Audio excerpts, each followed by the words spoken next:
Good evening everyone. আশা করি সকলে ভালো আছেন, সুস্থ আছেন, আমরাও ভালো আছি। লাস্ট ব্লগটা যেখানে শেষ করেছিলাম সেখান থেকেই আবার শুরু করছি। আমরা সকাল সকাল হোটেল থেকে বেরিয়ে তো লাংজা ভিলেজ দেখতে গেছিলাম। আর লাংজা ভিলেজের দূরত্ব আমাদের হোটেল থেকে খুব একটা বেশি ছিল না, ওই 30 মিনিট মতন আমাদের সময় লেগেছিল লাংজা ভিলেজ পৌঁছতে। লাস্ট ব্লগে একজন জিজ্ঞাসা করেছেন, মানে জানতে চেয়েছিলেন যে ওখানে কি অক্সিজেনের পরিমাণ একটু কম। হ্যাঁ, পুরো স্পিতি উপত্যকাতেই অক্সিজেনের পরিমাণ কিন্তু যথেষ্ট কম। যাদের একটু ব্রিথিং প্রবলেম আছে তাদের মোটামুটি বেশ সমস্যা হবে।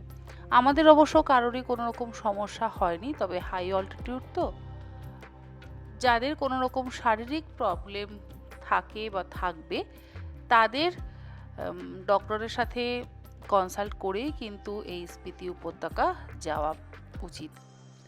এবারে আমরা যাচ্ছি লাংজা ভিলেজ থেকে কমিক ভিলেজের উদ্দেশ্যে।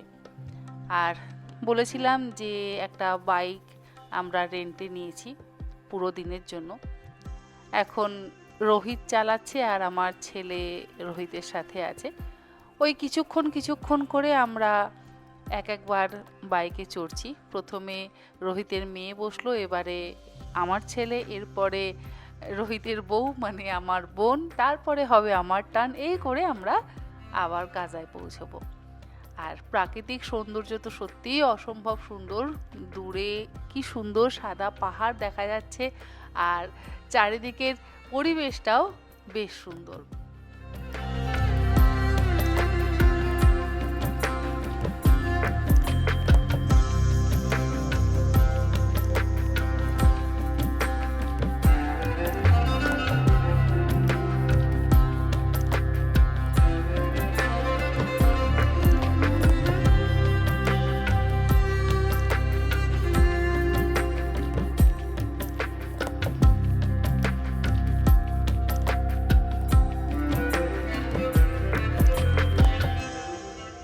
আমরা মোটামুটি পৌঁছে গেছি কমিক ভিলেজে। লাংজা ভিলেজ থেকে কমিক ভিলেজের দূরত্ব খুব একটা বেশি নয়, 30 মিনিট মতন আমাদের সময় লাগলো। আর এখানে আছে পৃথিবীর হাইয়েস্ট রেস্টুরেন্ট। এই হচ্ছে ওয়ার্ল্ড হাইয়েস্ট রেস্টুরেন্ট। কখনো যে এই সমস্ত জায়গায় আসতে পারবো এটা না ভাবিনি। আজকে এখানে এসে আর এই সমস্ত কিছু দেখে ভীষণ ভালো লাগছে। এই যে দেখুন, ওয়ার্ল্ড হাইয়েস্ট রেস্টুরেন্ট, যেটা আমার কাছে অন্তত স্বপ্ন ছিল।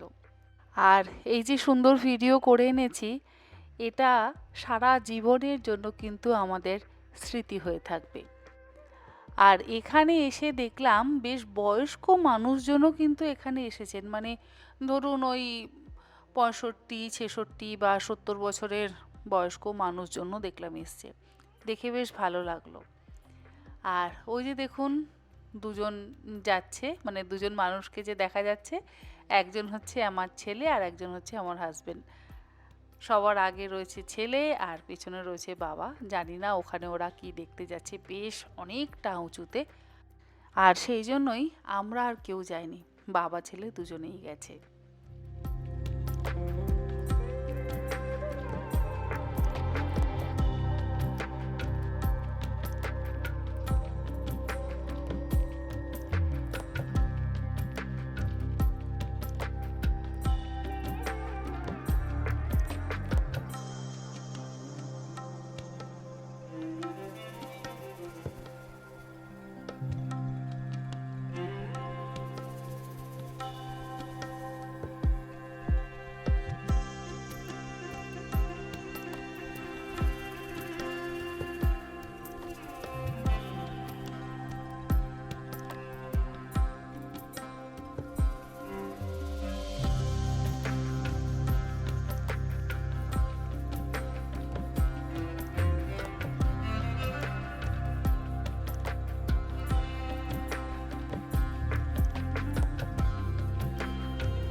এটা হচ্ছে একটা বৌদ্ধ মিউজিয়াম, তবে এই মিউজিয়ামের মধ্যে আবার ক্যামেরা অ্যালাউ যেহেতু নয়, সেই জন্য আমি আর এর ভেতরে গিয়ে কিছু আপনাদেরকে দেখাতে পারলাম না।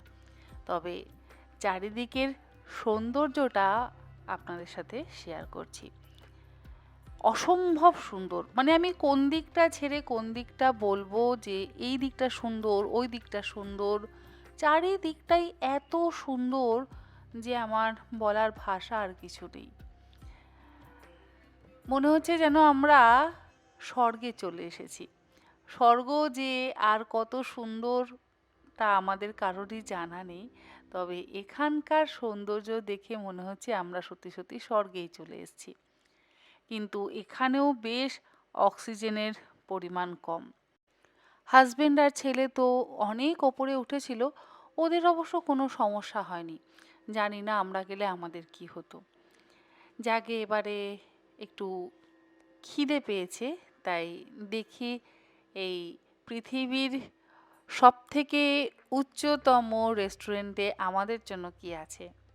বাচ্চারা একটু ফ্রেঞ্চ ফ্রাইজই নেবে, আমি এটাও জানি, কারণ এর থেকে বেশি আমরা আর এখানে কেউ কিছু খাবো না। প্রথমে ভেবেছিলাম এখান থেকেই লাঞ্চটা সেরে নেব, কিন্তু কাজাতে খুব ভালো একটা ক্যাফে আছে যেখানে গিয়ে আমরা আজকে আমাদের দুপুরের লাঞ্চটা করব। তবে তার আগে আবার যাব অন্য একটি জায়গায় যেখানে আছে ওয়ার্ল্ড হাইয়েস্ট পোস্ট অফিস। তো এই পোস্ট অফিসটা দেখে তারপর আমরা গাজায় যাব।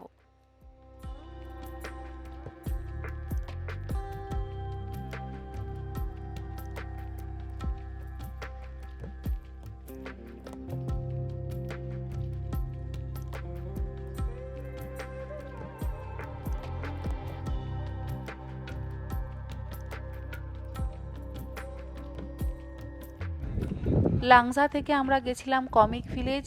কমিক ভিলেজ থেকে আমরা এবার চলে এলাম হিকিম ভিলেজ। আর এই হিকিম ভিলেজেই রয়েছে ওয়ার্ল্ড হাইয়েস্ট পোস্ট অফিস।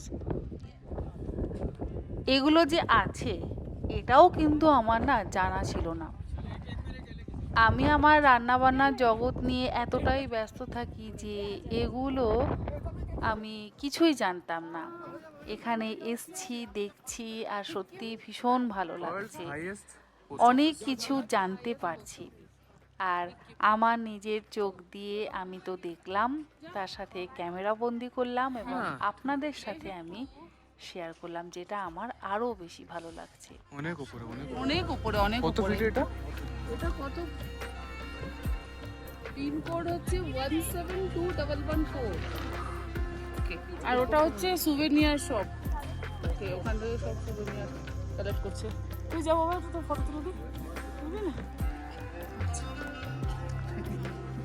জায়গাটা অসম্ভব সুন্দর, ভীষণ সুন্দর, ভীষণ সুন্দর। মানে ওপরে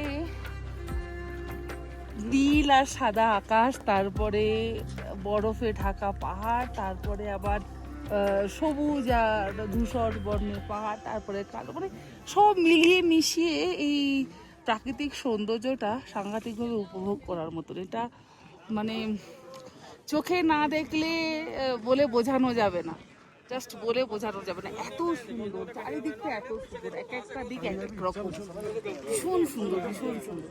আর সেখানে হচ্ছে একটা পোস্ট অফিস, যেটা হচ্ছে পৃথিবীর সব থেকে হাইয়েস্ট পোস্ট অফিস। চল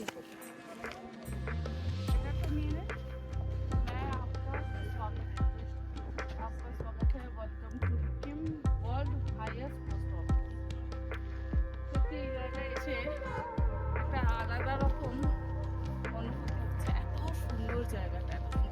মানে কিছুক্ষণ আগে আমি গাড়িতে বসেছিলাম, ভাবছিলাম আসবো না, তারপরে ভাবলাম না, এসছি যখন এত দূর একবার দেখেই যাই, আর তো হয়তো কোনো আসা হবে না। সত্যি ভীষণ ভালো লাগছে। এবার হচ্ছে বাইক রাইডে আমার টান। প্রথমে টুম্পার মেয়ে, তারপরে আমার ছেলে, তারপরে টুম্পা, এবারে আমি বাইকে চড়বো। তবে রাস্তাটা এত খারাপ কি বলবো, মনে হচ্ছে বাইকে কেন উঠলাম, গাড়িতেই বেশ ভালো ছিলাম। রোহিতেরও চালাতে কষ্ট অবশ্যই হচ্ছে, কিন্তু ও মুখে একেবারেই বলছে না, যেহেতু ও বাইক রাইড করতে ভীষণ ভালোবাসে, তাই মুখে কিছু বলছে না, কিন্তু বুঝতে পারছি বেশ সমস্যা অবশ্যই হচ্ছে। রাস্তাটা যে এত খারাপ সেটা আমরা কেউই বুঝতে পারিনি।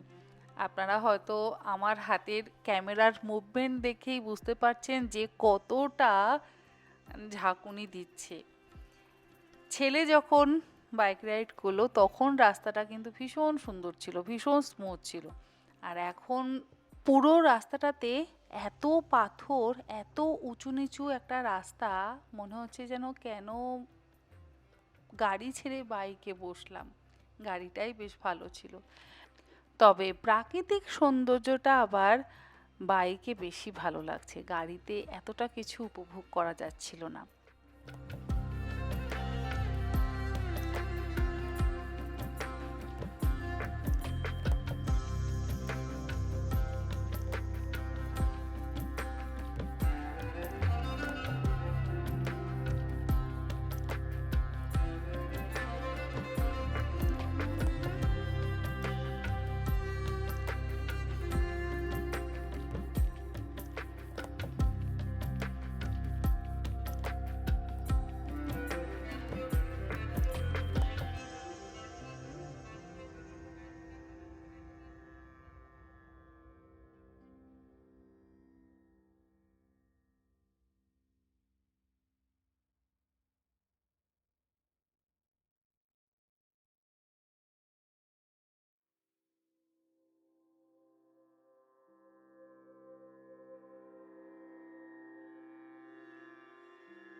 এবারে আমার টার্ন শেষ হলো। নেক্সট হয়তো তনুশ্রী বসবে বা আবার টুম্পা বসবে, যাই হোক যে কেউ একজন এবারে আবার বাইক রাইড করবে। আর এই যে দেখুন, এটা হচ্ছে স্পিতি নদী। আপনাদের আগেও দেখিয়েছি যে এটা কোন নদী, চারিদিকে পাহাড় আর নিচে দিয়ে গেছে সুন্দর স্পিতি নদী। এখানে দেখুন আবার রাস্তা কি সুন্দর। এতক্ষণ আমি বাইক রাইড করছিলাম তখন ছিল রাস্তা অসম্ভব খারাপ, যাকে হয়তো আমার কপালটাই খারাপ ছিল। আমরা এবার চলে এসেছি আমাদের পছন্দ মতন ক্যাফে ডিজরে। গতকালই ভেবেছিলাম আমরা এই ডেজরে দুপুরে লাঞ্চ করব, কিন্তু গতকাল যেহেতু আমাদের আগে থেকে বুকিং ছিল না, সেই জন্য আর এখানে লাঞ্চ করা হয়নি। আজকে আমরা আগে থাকতে বুকিং করে রেখেছিলাম, তাই ডেজরের সুন্দর খাওয়া দাওয়া এবং ভেতরের ইন্টেরিয়ারটা দারুণভাবে উপভোগ করলাম। আপনারা যদি কেউ স্পিতি উপত্যকা ঘুরতে আসেন, আর কাজা তো জানি অবশ্যই আসবেন, আসতেই হবে, তাহলে ডেজরে অন্তত খাবেন এবং পারলে ডেজরে একটা রাত থাকতেও পারেন। আপনারা গুগলে সার্চ করবেন, সমস্ত কিছু ডিটেলস আপনারা পেয়ে যাবেন। ডেজার্ট থেকে খাওয়া দাওয়া সেরে আবার আমরা সবাই চলে গেছি মার্কেটিংয়ে। আমার আবার কিছু ক্রকারি কেনাকাটা বাকি আছে। গতকাল দেখে গেছিলাম, সবটা কেনা হয়নি। রাত্রে আবার ভাবলাম আজকে এসে একটু কেনাকাটি করে তারপর যাব। এগুলো যদি কিনে না নিয়ে যাই না, তাহলে আমার মনটা ঠিক শান্তি পাবে না। তাই আবার কিনতে চলে এসেছি। শুধু অবশ্য আমি একা এসেছি তা নয়, বাকিরাও এসছে, তারাও কিছু টুকটাক কেনাকাটা করছে। তবে হ্যাঁ, ওরা কেউ ক্রকারি কিনছে না, আমি আমার পছন্দসই ক্রকারি অবশ্যই কিনছি। কারণ যেখানে যাব সেখান থেকে যদি একটু পছন্দসই ক্রকারি কিনে না আনি, তাহলে সেখানকার স্মৃতি কি নিয়ে এলাম কলকাতায়? সেই স্মৃতি তো অবশ্যই একটু কলকাতাতে আনতে হবে। আর গতকাল আমরা যেখানে লাঞ্চ করেছিলাম সেখানকার কফিটা অসম্ভব ভালো লেগেছিল, তাই আবার আমরা চলে গেলাম কফি খেতে।